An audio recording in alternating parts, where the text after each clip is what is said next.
Hello beautiful people, welcome back to my channel. So today I'm going to answer some assumptions slash questions that some people had. I wrote them down on my phone. Do you like my phone? It's yellow. It's so cute. I love it. I want to get a new case, but I don't have money for a new case. The struggle is real. Okay. So let's dive in here. Okay, so my first assumption, this is going to kind of sound weird because most of you guys are used to looking at me like this. Miss Poor Doctor here, Ugly Betty. There's another show where she used to get, the main character used to get ugly. I was just thinking about it the other day and now I totally forget what it was. Oh, well, on Gilmore Girls, April Nardini for sure. But there's somebody else I was thinking of and now I totally forget. Anyway, so this one is going to be kind of weird because, you know, most of you guys are used to seeing me looking like this and not my true self. But one assumption that I hear quite frequently is that I was popular in high school. This is, no. So going to high school, so I did all the music stuff in high school. Clearly I didn't apply to any Ivy League schools because my extracurriculars were not well-rounded. My college extracurriculars were very well-rounded, but my, high school was not. It was all music, all performing, I think everything. Band, orchestra, choir, drama club, anything. I was even into it was in the shop department. It was film, I think. I forget what it was actually called, but I did the news at school, the morning announcements, because I liked being on TV. I liked being, and I didn't really care what people thought. I mean, I always tried to look good the days that I was on TV and doing the morning announcements, but I wasn't really allowed to wear that much makeup, and my mom didn't really like when I wore slutty clothes. So I didn't. It was kind of difficult what I had to work with, but anyway, I did it. I don't know. It was all right. I actually don't really remember doing the morning announcements that much, to be honest. I remember wanting to do them and getting into the program, but other than, I don't actually remember doing them, which is so weird because I did them so often. But that being said, I did the morning announcements at school and people heard my name on the loudspeaker all the time. So, and everybody knew who I was. I don't know if I looked any different in person than I did on TV. And then I did do all the musicals and all the band stuff and all the choir stuff. And I did take all the AP classes, you know, the average smart high schooler schedule. I was in marching band, so that's the one thing that I don't think I was popular because I was in marching band, and no one in marching band is actually popular. We had popular kids in marching band, but again, I don't think I was one of those either because I was kind of hated. Not that I was hated by a lot of people, but I didn't really care. I still don't really care what people think of me. I have a checklist of what I want to do in my life. And if I burn bridges to get there, well, then that's what happens. That's life, you know. So that was kind of my attitude. And in high school, it was even more it was stronger because I was self-conscious. So I got I guess more defensive. But one thing though in high school that actually got me into psychology was that in my high school, a lot of people came from broken homes, and it was sort of interesting because I did go to high school in the suburbs, and it was a very white populated suburbs, so you wouldn't really think that these people would come from broken homes, but they did. And that was one of the things that got me into psychology because, you never really knew what was going on in somebody's household or in somebody's life. So in high school, I often tried to be friendly to everybody because like I didn't know what was going on behind the scenes. And it turned out that a lot of damage was going on behind the scenes. And that's kind of the main reason why I wanted to go into psychology and why I wanted to be a therapist, because I really liked listening to people's backgrounds and people's stories and like just keeping it between us and then kind of helping them get through the day. Even though I was a bitch to a couple people for, not that I was a bitch, but came across kind of strong, kind of defensive at times, kind of competitive at times. I still actually loved everybody. I mean, it was just business. Like in music, you know, if I was majoring in music in college and I needed to be the best of the best because I was majoring in music in college and I needed to be better than you. And I'm sorry that like your parents broke up, but this is like, I'm sorry your parents got a divorce, but right now it's business. And then like, you know, afterwards it was like, oh, is everything okay? You know, that was business. Don't take it personally. But of course in high school people can't like separate black from white. I could, but a lot of people couldn't. And I also knew that there was a time and a place. I learned that there was a time and a place for everything. And bringing up personal matters and business matters in high school is not appropriate. Okay, so anyway, there you go. I knew a lot of people. A lot of people knew me. But I didn't really consider myself popular in high school. Next question. Again, this one, not in this video because I'm like all like bundled up here. I'm kind of feeling a little cold. But this one is a true, I get this one all the time. You can eat everything and not gain weight. That is so not true. I eat whole food, plant-based, and I have like a schedule as to like what I eat, like what food groups I eat at what time during the day. If I could eat whatever I want, whenever I want, do you think I would really be eating plant-based foods? No. Ugh. That one, I'm always like, no. I have to, and that's another reason, like, not here, you know, because this isn't that type of channel, but a lot of times in real life, when I go out, I often dress a little, I dress to the nines, but a little showy to the nines, and the reason why is because I eat really healthy and I exercise, so I deserve to show it off. All right, next, this is kind of like a question / discussion.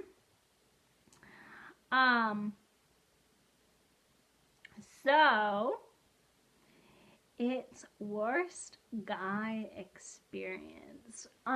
So, I'm gonna keep the story kind of short so we could get through some of these questions, but my worst guy experience, so this was, okay, so like this one, first of all, there's a time when like I didn't use Snapchat because I was living in a place where like the Wi-Fi in the place wasn't that great. So I went like a year and a half without Snapchat because like, yeah, without my app because like the Wi-Fi wasn't that great, so I wasn't using it and was just like taking up space. So I kept my account, but I just deleted the app. Anyway, so then I go back on the app like a year and a half later, and my gentleman caller at the time was like, oh, we never Snapchat, like we should Snapchat.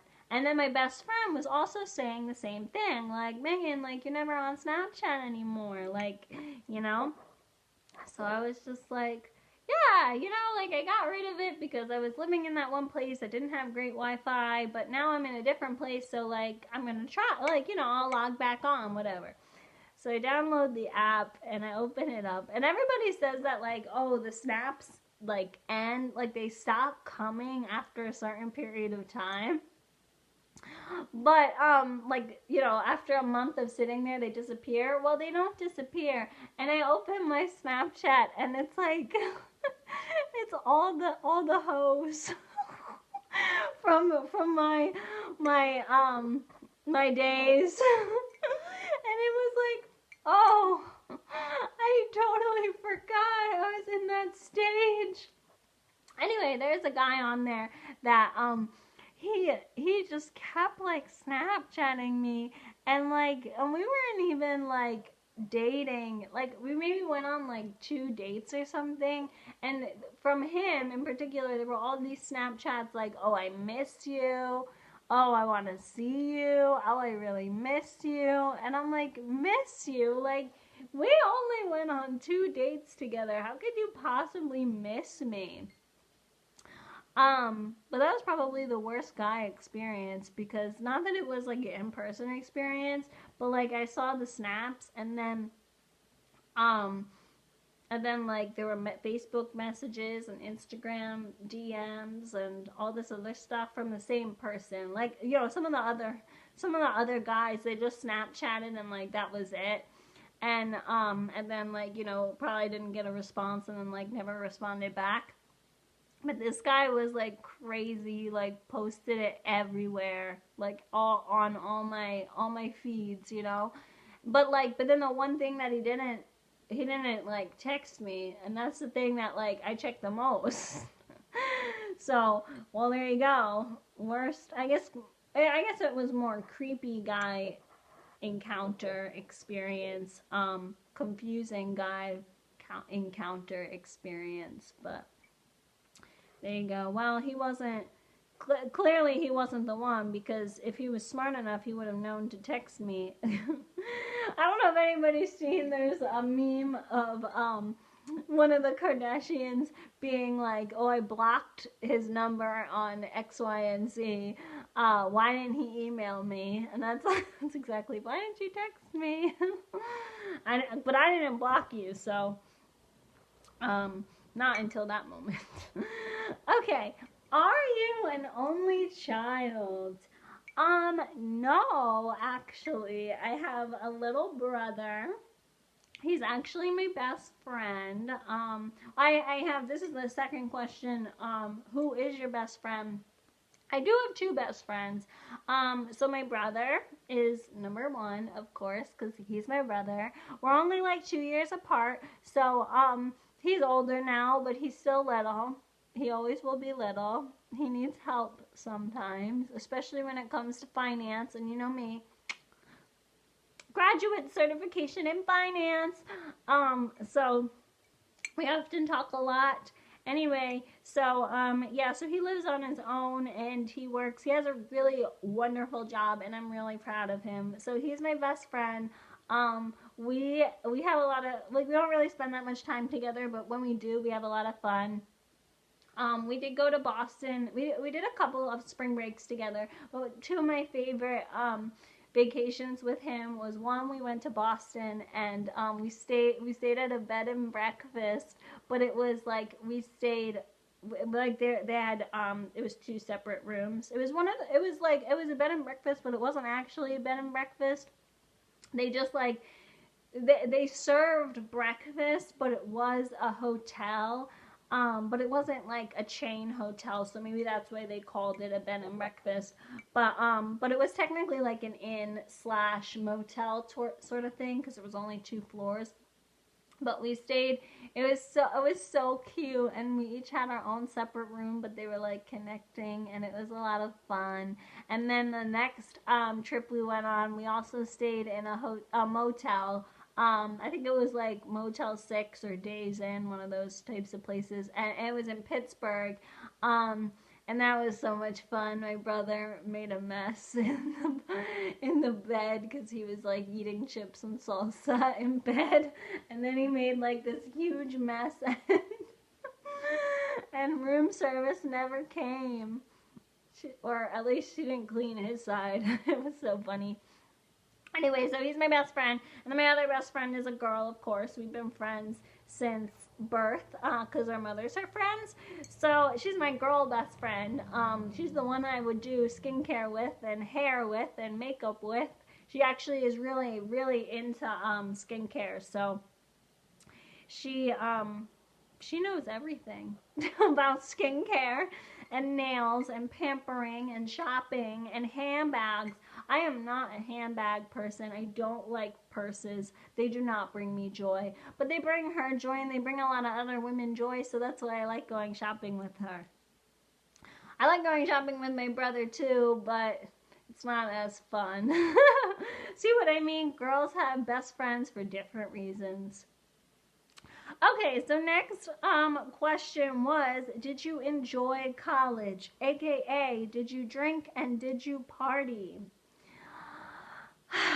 This is another one I get a lot of, like, a lot of people assume that I was like a partier because I was in a sorority when I was in college.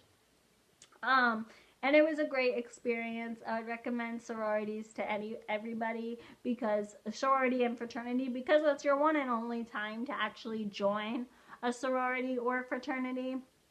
It's also one of your only chances to be in an honors fraternity, which I did that as well. So honors fraternity and a social sorority fraternity are two different things, just to let you guys know. But it is important to at least get involved that way, and it's fun, and you get like cute merch. It's cool. Cute swag. I love my sorority swag. I still wear it.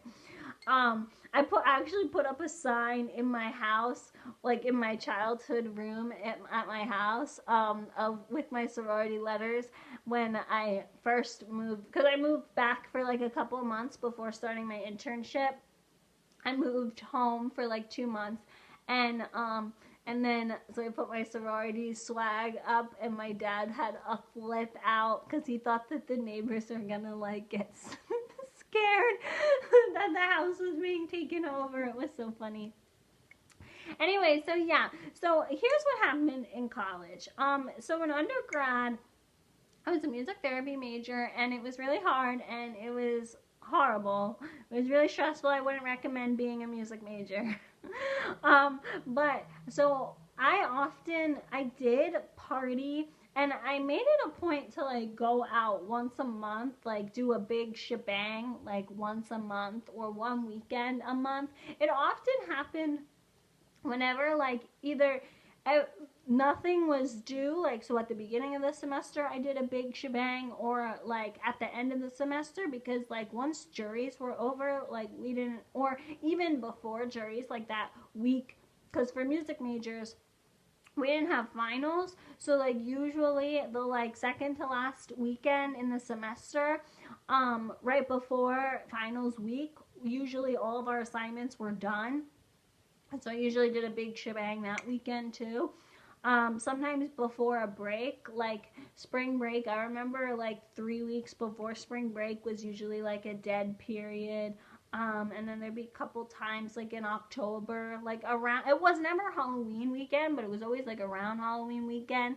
There was always like kind of a dead period. I love Halloween, so obviously October was a double monther where I would go out like twice. And then also April is my birthday, so I would go out multiple times in April. But anyway, so I always tried to plan like one weekend a month of like a big one. And I still to this day believe that like getting like plastered and forgetting slash throwing up slash feeling horrible, like that, those types of nights are good for the soul. And my best friend, my girl best friend, she doesn't really agree with me on that, but my brother totally does, and he's super supportive. So nowadays he's one of the ones that I do this with. I also do it with my mom sometimes, because she said she felt left out and she wanted to be a part of it, even though she can't really drink. She's a lightweight, and she can't drink like a sailor, but she wanted to be a part of this this tradition. So yeah, so I did do a big shebang. Like I said, it's good for the soul. Everybody should do it. Even if you just do it once, like my father one time. One time he was in New York. This was like before I was born, of course. And he was in New York, and he said he got so plastered that he lost his he strayed from the group he went out with, and then he ended up throwing up in the middle of the street and then buying like a tub of ice cream at a 7-Eleven. And that story, like that, and he said he hated it, he felt horrible, blah blah blah, like he'll never do it again. Okay, that's fine, but at least you did it. And I think that that's really important for people to just do it. I think it purifies the soul, but not me. People like my father didn't like it too much, but at least he tried. At least he did it. It might have been unintentional, but so otherwise, so I did go to parties. I made it a point at least once a month to do a shebang. When I freshman year of college, I think I was more active. Like, I remember in the fall doing all fall activities because I was in marching band in high school. So, I didn't have an opportunity to do like any haunted hay rides or fall foliage or any of that kind of stuff. So I did make it a point to do that. But most semesters, like, I feel like semesters tended to fly by. And before I knew it, it would be Thanksgiving break. Or before I knew it, it would be spring break. And yes, I did go. I guess I did go away most spring breaks. And I did go to parties. I was in a sorority. But most weekends I felt like I stayed in. Most weekends I did homework. Most weekends I got ahead on assignments. And I remember one weekend, this was actually a couple times. I spent the whole weekend doing internship applications and recording myself. And then another semester, I spent like every weekend practicing for my senior recital. So it really depended. I also changed my hair every semester. Like, I dyed it, cut it, highlights, lowlights. And yeah, but I did really, I did like college. I did a lot of activities. I was very, very well rounded, and I feel like my, all my activities, my socialization, and my grades, I feel like we're finally in like a steady, at the end of college, I felt like everything was pretty lined up good for like grad school. Everything was really lined up. Mentally, I was burnt out, and mentally I wasn't really in a good place, as most people are in college, because you don't expect it to be as hard as it actually is. So that was, I guess, the one thing I didn't like about college. I didn't like how mentally draining it was, or how stressful. Like, it would be really stressful, the classes, and then you had to balance all the adult stuff on top of it. So that was the one thing I didn't like, because I wasn't mentally prepared for it. But everything else I really liked. I liked college a lot better than high school, because, like, I didn't have not that I had a curfew in high school, but I had a car and I could do whatever I want. I could eat in bed if I wanted to, even though I still don't eat in bed. I think that's kind of gross. Okay, next question. Are you really poor? I get this question a lot because, like, I talk about being poor, and I am poor. Yes, that's a yes. But a lot of people question me because they're like, oh, well, if you're really poor, then, like, why are you going to school? Like, why don't you live with your parents if you're actually poor? But the thing is that, like, going to school, you're investing in yourself, and everybody can go to school. Like, you can go to school if you're poor. You can, like, even if you're white and poor and you don't get a lot of financial aid, you can take out a ton of loans, you know. Nobody's going to stop you from taking out loans or taking out money to go to school.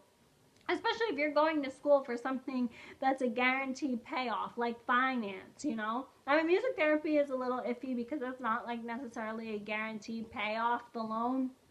But finance is, biology is, maybe not PhD, but, like, DO, MD, all that all the stuff that I'm interested in. It's like a general payoff. So yeah, so I guess I do have, because like, cause I rent and I have a like credit card, car payment, and I pay that stuff on time. I do have good credit, and that's kind of one of the main reasons why I don't live at home. It's to build up credit and to eventually get an asset, aka a property. So, but yeah, no, my head is in the right place, but I am poor because I work part time, so I definitely make like on the lower end of the spectrum. But I'm not dirt poor. I make enough to live, but I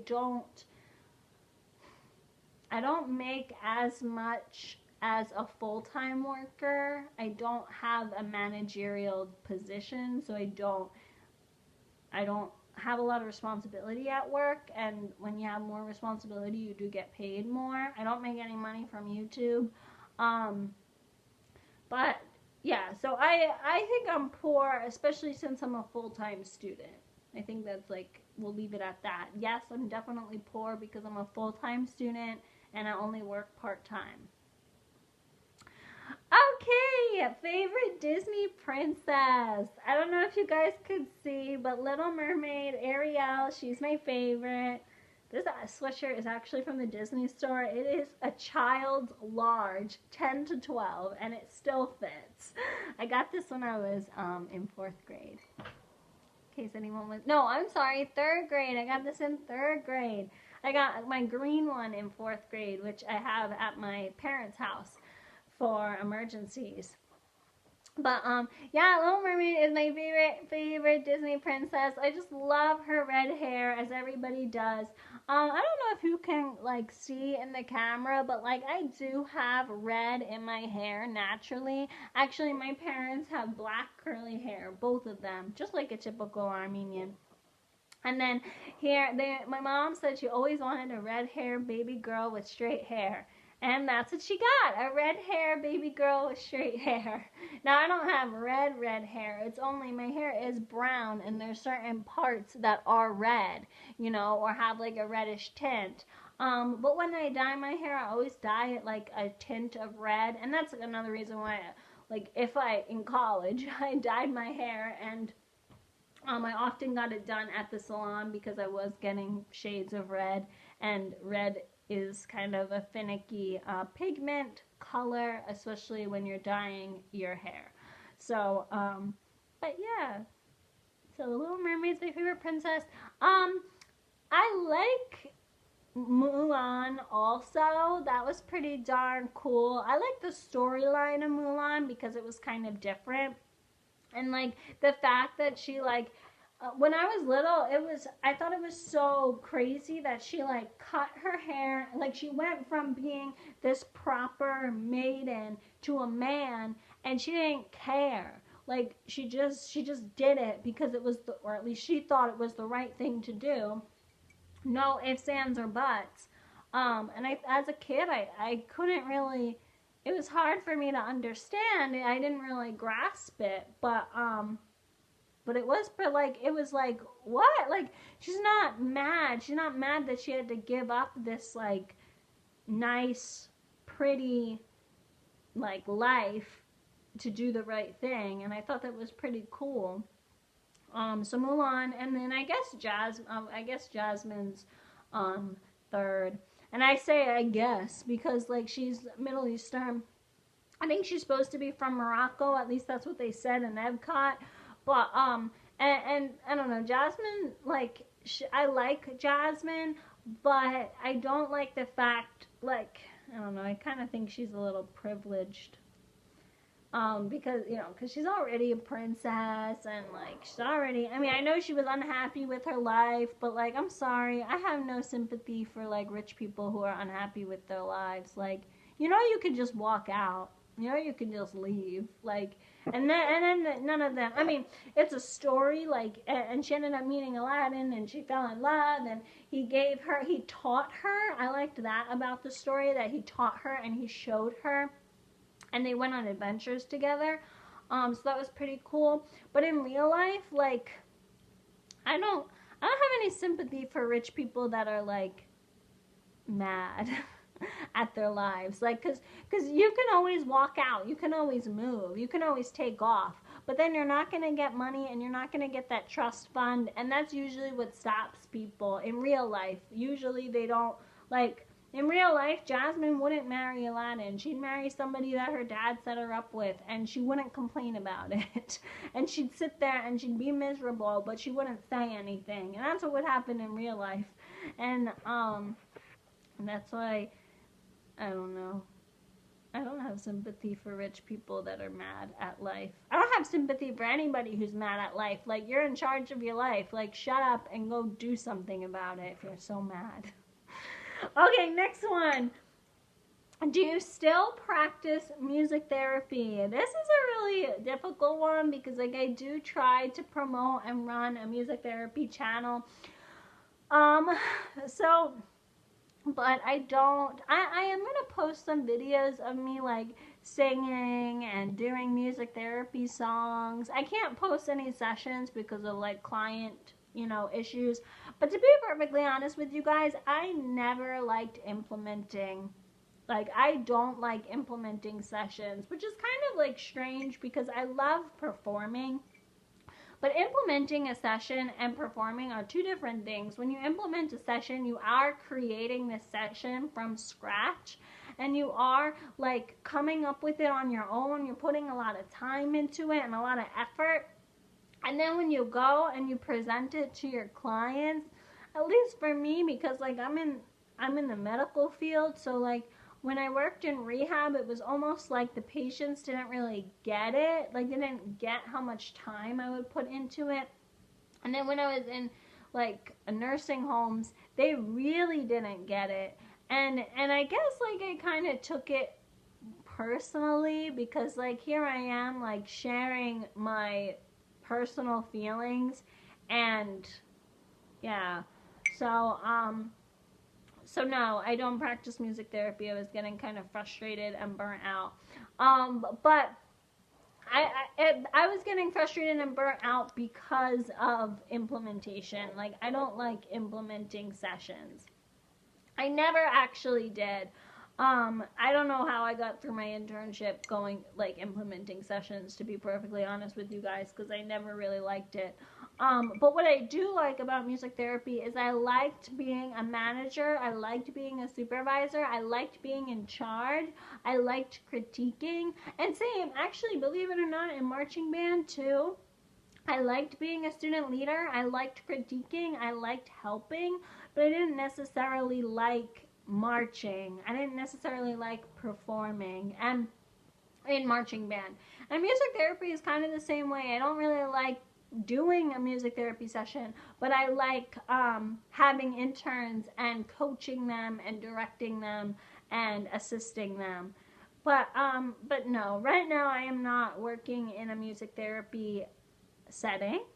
I am in a medical setting, but I'm not practicing music therapy. I am not supervising any music therapist, and the main reason why is because of money. I'm only working part-time, so I'm working in a medical facility that pays more than what music therapy would pay because I'm working part-time and because I'm going to school. If I wasn't going to school, I would totally, well, if I already had a master's, I would totally be a music therapy supervisor or a clinical supervisor or a medical supervisor or a healthcare administrator. Like, I would totally be in a managerial role. That's honestly the main reason why I decided to go back to school. But unfortunately, being a music therapist part-time in this area wasn't gonna pay enough. I would have had to do it full-time, and I couldn't do it full-time with school. So right now, no, I am not practicing, but it's only like 2 years, not even. It's gonna be, I have like 1 more year left of my master's program, so I'll be back in it soon enough. That's why I gotta stay updated with this board certification stuff. And I still do my continuing education for sure. So I'm all good to go to start back up in a year. Okay, what was your instrument concentration? This is a question I get from employers. So my primary was voice, of course. I studied with the best voice teacher ever. She was so good. She was amazing.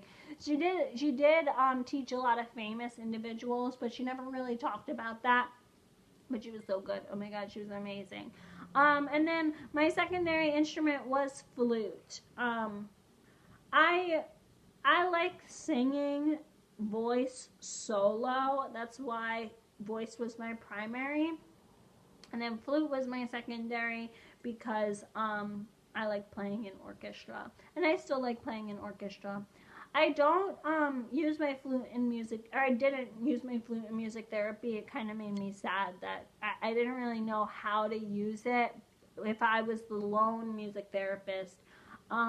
I often felt like I needed two people, or sometimes I needed like a drone or a drum, like, or something, a cello, some drone type of instrument in the background, and then I played music. I kind of squeezed it into music therapy during my internship, and I got some extra points for it. But in real life music therapy, I wasn't able to do it, and it was kind of upsetting. But that's what orchestra is for. So my mother asks this question a lot. It was kind of funny that a lot of other people asked it too. So what are you studying in school? Right now I am in an MBA program. I am currently, MBA with a certification in finance. For business, you do have to have a concentration, just like in music therapy. And I chose finance because it was only 3 classes. My choices were finance or accounting, and finance, accounting, healthcare administration. So I chose finance because it was only 3 courses. I'm better at it than I thought I would be, because finance is like black and white. Like, you tell the companies like if they're in the black or in the red, and you tell them straight out. Whereas accounting, they kind of make it look like it's nicer or better than it actually is. And then healthcare administration, well, that was just 9 classes, and I didn't want to do that. There's plenty of classes for free that like do deal with healthcare administration, so I think I'm going to do that instead. Well, I was planning on doing that instead of paying money for it. So anyway, finance, MBA, and I do want to become a doctor. I actually don't want to be a DO. I don't want to be a doctor of osteopathic medicine. And at this point in my life, I can't really tell you why I don't want to do it. I just know I don't want to do it. And that's not a very good answer. So we do have to explore that a lot more and figure out why I don't want to do it. Okay, and last but not least, can you speak Armenian? No. Che is no in Armenian. No, I can't speak Armenian. I am horrible at foreign language. Horrible. Like, it's not even funny. Foreign language and history are the 2 subjects that I really don't care for, and I really don't care if I'm good at them or not. I did my language requirement in high school. I did my language requirement in college. And I'm not good at it.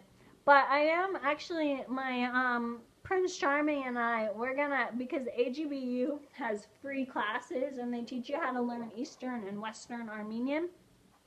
So we're going to take, when things start to settle down after he gets his master's and I finally decide what I want to do with my life, we're going to take the class together, and we're going to fail at it together, because he's not good at foreign language either, and that's why I love him, because that's the one thing. We're both Armenian, but we can't speak Armenian.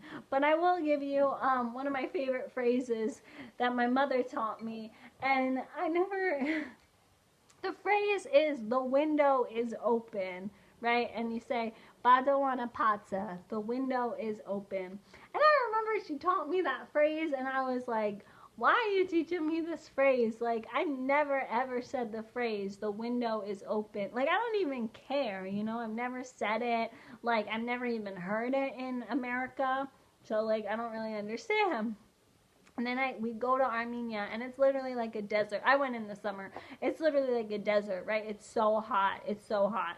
And it's humid, so it's not like, I thought it was going to be Texas hot, but it's not. But then like certain climate areas aren't very humid. It's hot. That's all that you need to know. And it's sort of humid. Anyway, so when I was in Armenia, I said, the window is open, or can you open the window, or like, is the window open? Like, I said that phrase, so, so many a couple different verbs, but like, I said it probably 20 times because it was so hot and there was like no breeze.